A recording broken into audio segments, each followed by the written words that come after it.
તો રાજકોટમાં છેલ્લા એક સપ્તાહથી ટાબરિયા ગેંગનો ત્રાસ જોવા મળી રહ્યો છે। મોંઘી કારમાંથી કારનો લોગોની ચોરી કરી રહ્યા છે અને સાંઈનગર જગન્નાથ સોસાયટીમાંથી 15 કારના લોગોની ચોરી કરી છે। લોગો અને વ્હીલ પ્લેટ ચોરી 15 થી 35 હજારમાં વેચતા હોવાની પણ શંકા સેવાઈ રહી છે।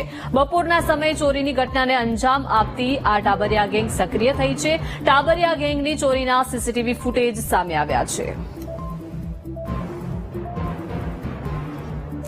તો રાજકોટની આ સમગ્ર ઘટના સામે આવી છે કે જેમાં છેલ્લા એક સપ્તાહથી ટાબરિયા ગેંગનો ત્રાસ જોવા મળી રહ્યો છે।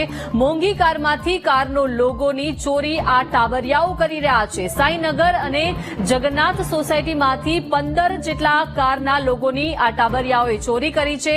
લોગો અને વ્હીલ પ્લેટ ચોરીને 15 થી 35 હજારમાં વેચતા હોવાની પણ શંકા સેવાઈ રહી છે।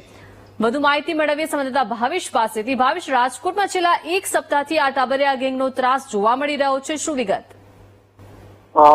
જે પ્રમાણે ચોક્કસ છે દીપિકા, રાજકોટમાં કાલાવડ રોડ સહિતના જે અલગ અલગ વિસ્તારો છે તે આ પ્રકારે ટાબરિયા ગેંગનો આતંક જોવા મળી રહ્યો છે। અલગ અલગ કારમાં સોસાયટીમાં પાર્ક કરેલી અલગ અલગ કારમાંથી આ ટાબરિયાઓ છે તે કારના લોગો છે તે ચોરતા હતા। સમગ્ર ઘટના સીસીટીવી કેમેરામાં પણ કેદ થઈ છે, પરંતુ હજુ સુધી આ મામલે જે છે તે ફરિયાદ નોંધાઈ નથી। જે મોંઘી કાર હોય તેના લોગો છે તેની ચોરી કરવામાં આવતી હતી। 15 થી 30 હજાર રૂપિયામાં આ લોગો છે તે વેચતા હતા।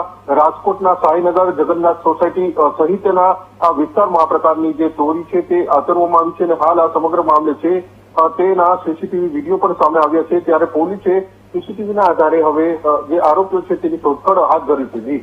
જી આભાર ભાવેશ વિગત આપવા બદલ।